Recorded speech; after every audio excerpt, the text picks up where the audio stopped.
Bismillahirrahmanirrahim. Assalamualaikum warahmatullahi wabarakatuh. Baiklah, sebelum kita mulai perkuliahannya, marilah sama-sama kita awali perkuliahan kita dengan membaca doa. Marilah sama-sama kita baca Mulkul Quran Al-Fatihah.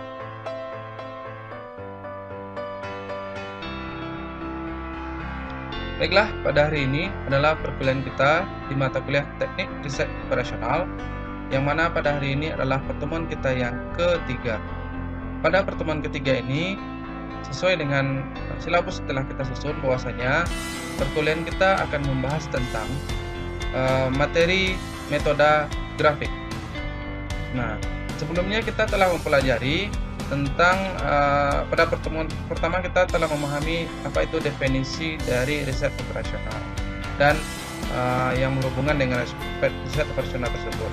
Nah, pada pertemuan ketiga ini kita akan mulai membahas tentang hitung-hitungan. Kita mulai membahas tentang matematika, yaitu metode pertama, metode yang paling mudah, metode yang paling sederhana, metode yang tidak terlalu rumit, yaitu metode grafik, khususnya untuk kasus maksimum. Oke, baiklah, langsung saja kita mulai. Seperti apa kira-kira perhitungan dari metode grafik tersebut? Nah, kita akan mencoba membahas atau menghitung dari kasus yang telah kita buatkan metodenya, kita buatkan modelnya, atau kita buatkan fungsinya. Nah, pada pertemuan kedua minggu yang lalu kan kita telah membahas bagaimana cara memodelkan atau membuatkan fungsi matematika dari suatu kasus yang berhubungan dengan riset operasional. Nah, ini kan sudah saya contohkan di slide minggu yang lalu, bagaimana cara kita membuat model matematika atau membuat fungsi matematik dari kasus PT Laguna Tekstil. Khusus hari ini kita hanya akan membahas tentang kasus yang objektivitasnya atau fungsi tujuannya adalah menghitung nilai secara maksimum atau maksimum profit, keuntungan paling tinggi. Oke. Langsung saja, ini PT Laguna Tekstil memiliki sebuah pabrik yang akan memproduksi dua jenis produk, yaitu kain sutra dan kain wol. Untuk memproduksi kedua produk diperlukan bahan baku benang sutra, bahan baku benang wol, dan tenaga kerja.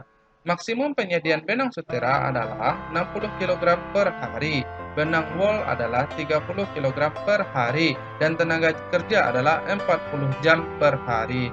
Kebutuhan untuk memproduksi satu lembar kain sutera adalah 2 kg benang sutera dan 2 jam tenaga kerja. Sedangkan kebutuhan untuk memproduksi satu lembar kain wol adalah 3 kg benang sutera, 2 kg benang wol, dan 1 jam tenaga kerja. Kedua jenis produk tersebut memberikan keuntungan sebesar 40 juta kain sutera, 30 juta kain wol, dan 30 juta kain wol. Tentukanlah jumlah unit untuk setiap produk akan diproduksi setiap hari agar keuntungan yang diperoleh bisa maksimal. Nah, di situ. Nah, pada materi pertemuan kedua dulu kita tahu bahwasanya langkah-langkah dalam menyelesaikan kasus atau permasalahan di dunia riset operasional adalah kita identifikasi terlebih dahulu masalahnya. Ya. Nah, dari kasus ini masalahnya apa? Masalahnya adalah bagaimana cara kita menentukan jumlah produksi kain wol dan kain sutra, berapa jumlah produksinya, berapa harus kita produksi kain sutra dan kain wol, berapa banyaknya itu untuk mendapatkan keuntungan yang maksimal. Nah, itu identifikasi masalahnya, itu masalah yang akan kita pecahkan. Sesuai dengan definisinya, bahwasanya riset operasional itu adalah how to solve problem to get maximum profit or lowest cost. Nah, jadi bagaimana memecahkan masalah itu untuk mendapatkan keuntungan maksimal atau biaya terendah. Nah, itu akan kita capai. Ya, itu identifikasi masalah. Sudah, ya. Langkah pertama. Yang kedua adalah kita membuat model matematik atau membuat fungsi matematika dari masalah yang ada dalam kasus tersebut. Nah, di kasus ini ya kasusnya. Nah, modelnya kan model matematiknya sudah kita buat minggu yang kemarin, minggu lalu, itu seperti dengan bentuk tabel seperti ini. Ini model matematisnya, jenis bahan baku dan tenaga kerja, benang sutra, benang wol, tenaga kerja, bahan baku, tenaga kerja sutra, dan wol, ini ya maksimum penyediaannya nih. Nah, itu ya. Berarti kan kita udah tahu bentuknya, model matematisnya. Kemudian ini variabelnya X1 ken sutra, X2 ken wall, fungsi tujuannya Z-max, 40 X1, 42 X1, dan 30 X2. Itu berarti 40 juta untuk X1, 30 juta untuk X2. Ya, nah itu fungsi tujuannya. Kemudian fungsi kendalanya adalah ini, ya. 2X1 tambah 3X2 kita sama 60 untuk benang sutra, 2X2 kita sama 30 benang wall, 2X1 tambah X2 kita sama 40 tenaga kerja. Nah itu, ya berarti yang ini, model yang ini, ya sama dengan yang ini sudah kita buat minggu yang lalu pada pertemuan kedua. Nah sekarang kita adalah bagaimana menyelesaikan atau menghitung hasil, mendapatkan tujuan atau objektifnya dari masalah atau fungsi tersebut dengan menggunakan salah satu metode yang ada di resep operasi. Apakah metodenya itu? Yang namanya adalah metode grafik atau grafik function. Nah, ya, oke. Nah, sekarang bagaimana langkah-langkah dari metode grafik? Yang pertama adalah langkahnya membuat garis untuk setiap fungsi kendala atau batasan. Nah, jadi kita lihat di sini kita tahu fungsi kendala atau batasannya ada sebanyak 3 buah fungsi kendala. Fungsi kendala satu adalah fungsi kendala benang sutera. Fungsi kendala kedua adalah fungsi kendala benang wall. Fungsi kendala ketiga adalah fungsi kendala tenaga kerja. Berarti ada 3 buah fungsi kendala. Yang mana ketiga buah fungsi kendala tersebut, benang sutera, benang wall, dan tenaga kerja, kita buatkan garisnya. Bentuk garisnya atau grafiknya dalam bentuk garis. Buat garisnya, berarti ada 3 buah garis. Kalau fungsi kendalanya ada 4, berarti 4 buah garis. Kalau fungsi kendalanya ada 10, berarti 10 buah garis. Kalau fungsi kendala ada 100, berarti 100 buah garis. Kebetulan di kasus ini ada 3 buah fungsi kendala, berarti saudara harus membuat 3 buah garis atau grafik dalam bentuk garis fungsi kendala tersebut. Nah, yang pertama, bagaimana cara membuat fungsi kendala garis dari fungsi kendala tersebut, yaitu kita tentukan titiknya. Jadi garis itu kan terdiri dari 2 buah titik atau berlebih, terserah berapapun banyak titiknya, dari beberapa buah titik. Nah, kita cukup 2 buah titik saja yang kita tentukan dari garis tersebut. Nah, berarti kita buat dulu garis untuk fungsi kendala benang sutra. Kita tentukan titiknya, titik 1 dan titik 2. Gimana cara menentukannya? Caranya gampang, yaitu kita misalkan X1 sebagai 0, sehingga kita dapatkan nilai X2. Dapatlah 1 titik. Terus kita ganti lagi, kita misalkan X2 adalah 0. Nah, kemudian kita dapatkan nilai X1-nya, sehingga dapatlah titik kedua. Nah, dari 2 buah titik itu langsung digaris. Nah, sehingga jadilah sebuah grafik atau garis dari sebuah fungsi kendala. Yang pertama. Oke, ini contohnya.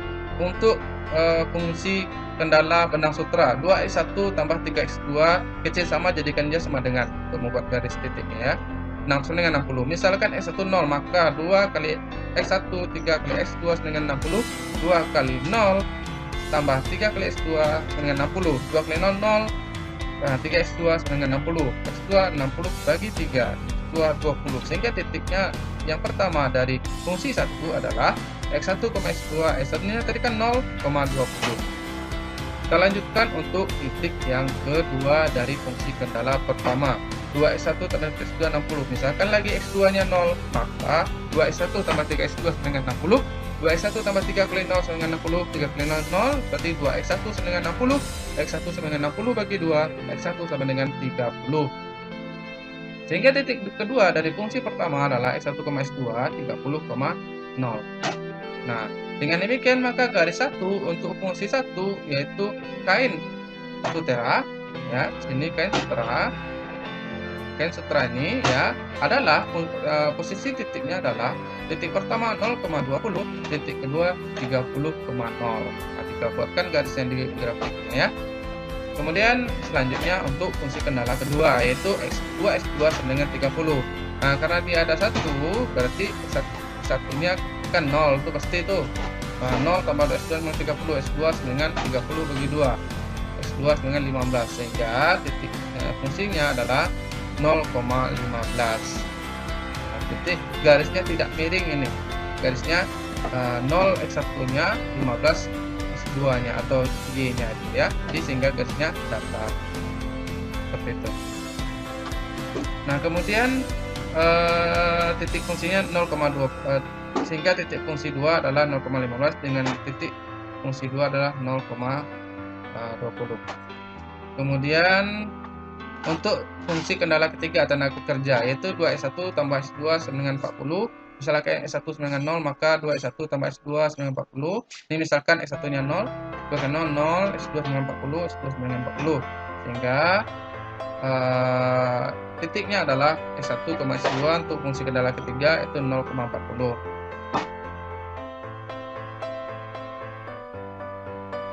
Nah, ini untuk fungsi kendala ketiga, ini masih yang kedua ya.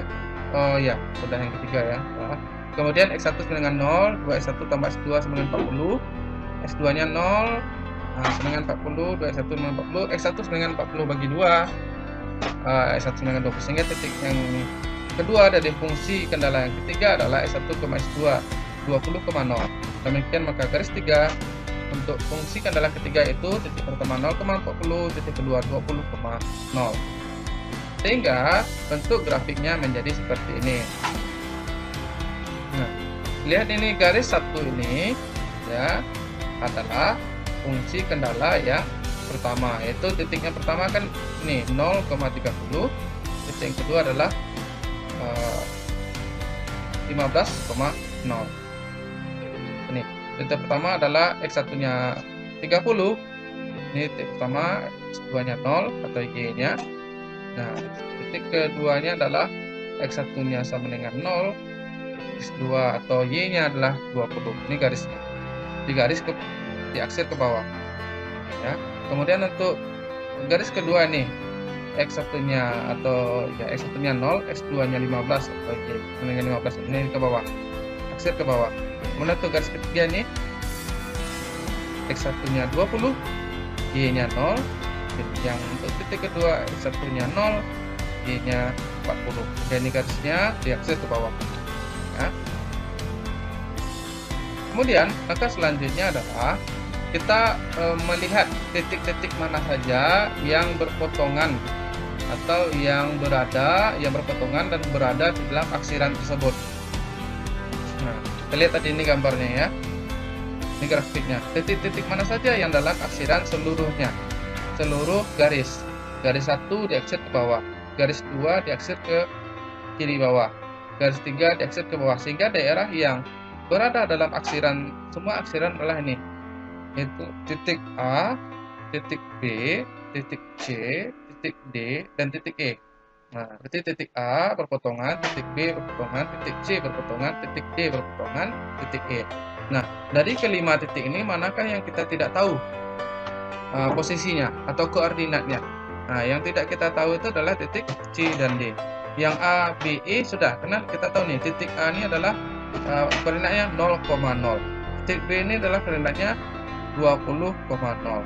Titik C belum tahu, titik D belum tahu, titik E adalah koordinatnya adalah 0,15. Nah, berarti kita hitung dulu titik C dan titik D. Bagaimana cara menghitung koordinat titik yang berpotongan? Nah, caranya adalah kita lakukan metode eliminasi. Garis mana saja yang berpotongan terhadap titik tersebut? Nah, itu yang harus kita eliminasi. Nah, lihat di sini, titik C yang berpotongan adalah garis 3 dan garis 1. Titik C ini kan garis 1 nih, garis 3 ini berpotongan kan? Kemudian titik D adalah berpotongan garis 2 dan garis 1. Potongan itu yang akan kita eliminasi, sehingga kita bisa dapatkan nilai dari atau koordinat dari titik C. Nah, ini dia garis 1 dan garis 3 untuk titik salah satu titiknya ya, itu ini eliminasi. Garis 1 persamaannya 2x1 tambah 3x2 sama dengan 60. Garis 3 persamaannya 2x1 tambah x2 sama dengan 40. Dieliminasi. Apa yang kita eliminasi? Di sini nilai kan sudah sama x1, berarti x1 kita eliminasi. 2x1 kurang 2x1 habis, 3x1 kurang x2 menjadi 2x2, 60 kurang 40, 20, x2 sama dengan 20 bagi 2, x2 sama dengan 10. Nah, itu ya. Dapat x2 substitusikan dia ke salah satu persamaannya. Misalkan untuk persamaan garis 1 nih, 2x1 tambah 3x2 sama dengan 60, 2x1 tambah 3 kali 10 sama dengan 60, 2x1 sama dengan 30, 3 kali 10, 30 sama dengan 60, 2x1 sama dengan 60, kurang 30, 2x1 sama dengan 30, x1 sama dengan 30 bagi 2, x1 sama dengan 15. Sehingga titik C adalah atau titik yang berpotongan tersebut adalah posisinya koordinatnya di X1, X2 yaitu 15,10. Kita lanjut untuk titik yang satu lagi, titik D ya. Ini yaitu yang berpotongan adalah garis 1 dan garis 2, sehingga ini persamaan garis 1 2x1 tambah 3x2 dengan 60, 2x2 dengan 30. Nah, tidak ada yang sama kan apanya konstantanya. Nah, kalau tidak sama kita kalikan dulu. Yang di atas dikali konstanta di bawah, yang di bawah kali konstanta di atas. Itu di sini adalah 3x2 berarti konstantanya 3 untuk kesamaan bawah. 2x2 berarti 2 untuk kesamaan di atas. Dikalikan 2 kali 2, 2x1 kali 2, 4x1. 3x2 kali 2, 6x2. 60 kali 2, 120. 2x2 dengan 30. 2 kali 3, 6x2. 30 kali 3, 90. Nah, ada sama ya, 6x2-nya dikurangkan. 6x2 kurang 6x2 habis 120 kurang 90, 30. 4x1 sama dengan 30. X1 sama dengan 30 bagi 4. X1 sama dengan 7,5. Kemudian kita substitusikan 2x1 tambah 3x2 sama dengan 60. 2 kali 7,5 tambah 3x2 sama dengan 60. 15 tambah 3x2 sama dengan 60. 3x2 sama dengan 60 kurang 15. 3x2 sama dengan 45. X2 sama dengan 45 bagi 3. X2 sama dengan 15. Sehingga titik perpotongan garis 1 dan garis 3 adalah X1, X2 7,5,15. Nah, sehingga kita bisa tentukan di sini bahwasanya terhadap 5 buah titik tersebut, inilah dia posisinya atau koordinatnya dari kelima titik tersebut. Titik A 0,0, titik B 0,15, titik C 7,5,15, titik D 15,10, titik E 20,0. Dari kelima titik ini kita uji manakah yang outputnya, hasil akhirnya yang paling tinggi nilainya atau maksimum profit. Nah, which one from 5 plots ya A, B, C, D, E, yang maksimum profit is the higher value, ya, nilai yang paling tinggi mana diantara from 5 plot ya. Oke. Nah, di sini kita lihat titik 0,0 dan 15 ini kita masukkan nilainya ke dalam persamaan Z max. Z max 40x1 tambah dengan 30x2. Nah, masukkan Z max sama dengan 40 kali x1-nya berapa untuk titik pertama? 0. x2-nya berapa untuk titik pertama? 0. Titik A 0. Berarti 40 kali 0 tambah 30 kali 0, 0 tambah 0, 0. Kemudian untuk titik B 0,15. Z max dengan 40 kali x1-nya 0 tambah 30 kali x2-nya 15. Berarti 0 tambah 30 kali 15 450 sama dengan 450. Kemudian Z max untuk titik C, ini dia 7,5 kali 40 kali 7,5 tambah 30 kali 15 300 tambah 450 750. Kemudian 15 10 40 kali 15 30 kali 10 40 kali 15 600 30 kali 10 300 sama dengan 900. Z untuk titik E adalah 40 kali 20 terus 30 kali 0, sehingga hasilnya adalah 800.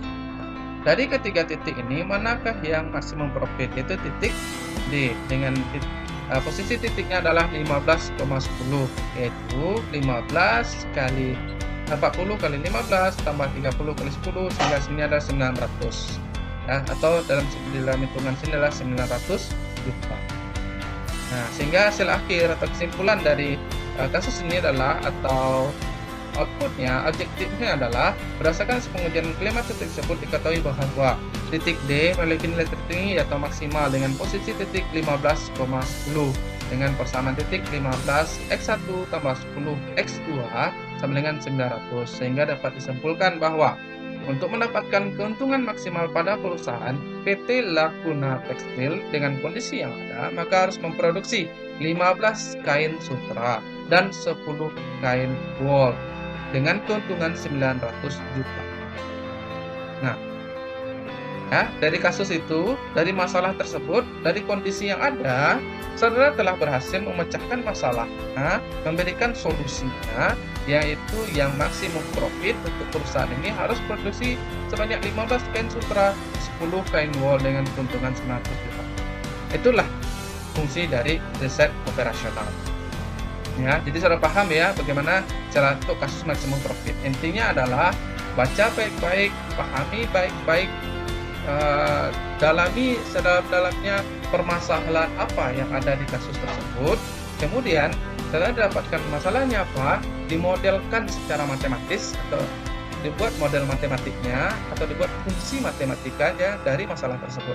Kemudian setelah itu diselesaikanlah fungsi matematik tersebut sehingga didapatkanlah outputnya. Nah, metode yang pertama kita pelajari hari ini adalah dengan menggunakan metode grafik.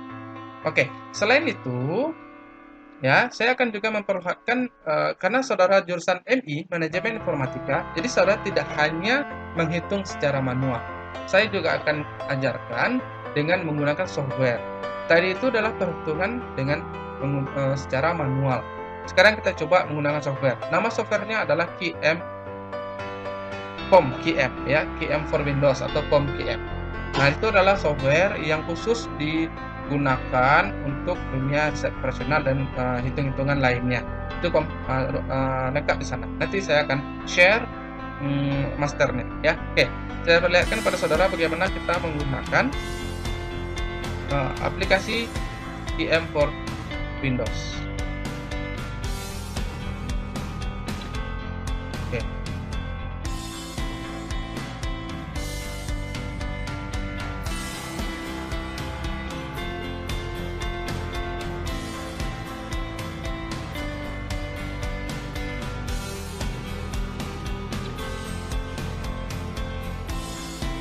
Nah, ini aplikasi QM for Windows.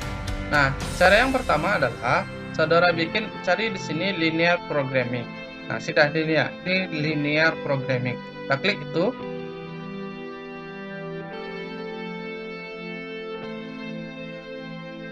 Titelnya itulah judul kasusnya, yaitu kita buat Lakuna Tekstil. Nah, ya, Lakuna Tekstil. Number of constraint, berapa banyak fungsi kendalanya? Constraint, fungsi kendala 3 tadi kan? Atau fungsi kendala kan 3 ya. Terus variabelnya 2 ya. Variabelnya itu kain sutra dan kain wall. Maksimum atau minimize? Maksimum ya. Oke. Kita klik OK. Nah, kita ganti di sini. Yang constraint yang pertama adalah benang sutera. Yang kedua adalah benang wall. Yang ketiga adalah tenaga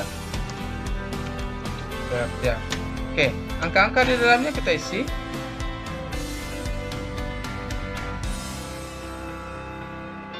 Kita isi sesuai dengan fungsi matematika yang telah kita buat sebelumnya, ya.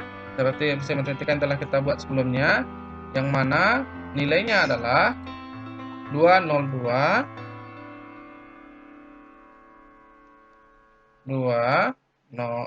bukan, ini bukan belum lagi.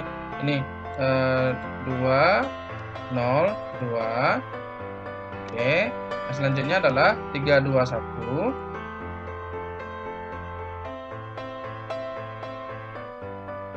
321,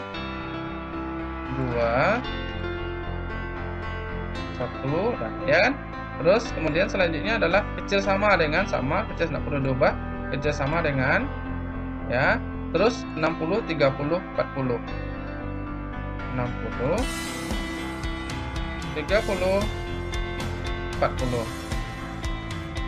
Oke, nah sininya adalah 40 X1 ya, masing-masing kan 40 X1 30 X2.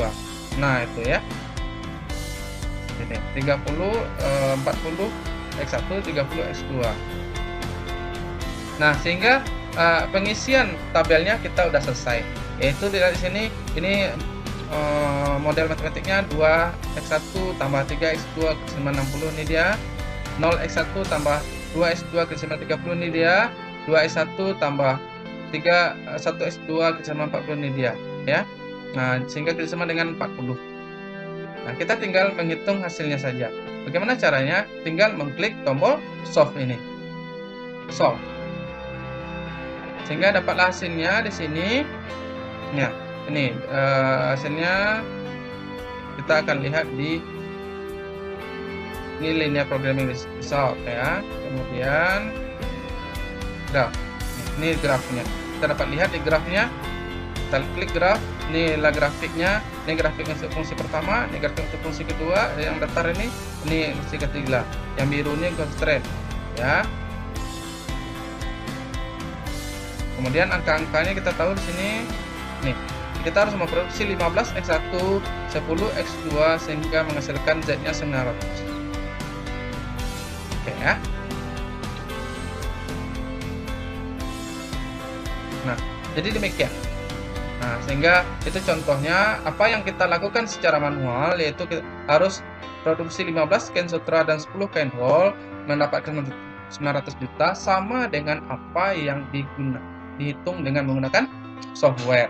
Jadi kita pelajari dari tadi itu sama dengan apa yang ditanamkan dalam program software POM-QM. Jadi sama ya, tidak ada perbedaan, kita tidak salah mempelajarinya, kita sama ya. Nah, bedanya adalah software membutuhkan model matematika dari kita. Nah, software tidak bisa menyelesaikan masalah dari kasus yang telah kita ceritakan dalam kalimat paragraf tadi. Nah, manusia bisa memecahkan masalahnya dari paragraf cerita atau masalah yang ada dari sebuah cerita. Software tidak bisa. Sampai saat ini, artificial intelligence, kecerdasan buatan yang dibuat oleh manusia belum bisa memahami sebuah kalimat. Ya, jadi hanya manusialah yang bisa. Jadi itu saudara berbangga jadi seorang manusia. Karena memang jauh lebih cerdas daripada komputer. Bedanya komputer lebih cepat saja. Oke, mungkin itu saja sampai di sini dulu materi kita pada hari ini. Lihat di study, di tugas perkuliahan ada tugas kerjakan 2 buah kasus untuk maximum profit dari metode grafik ini. Sampai ketemu pada perkuliahan minggu depan. Mari kita perkuliahan kita akan membaca doa. Marilah sambil kita baca Al-Quran Al-Fatihah.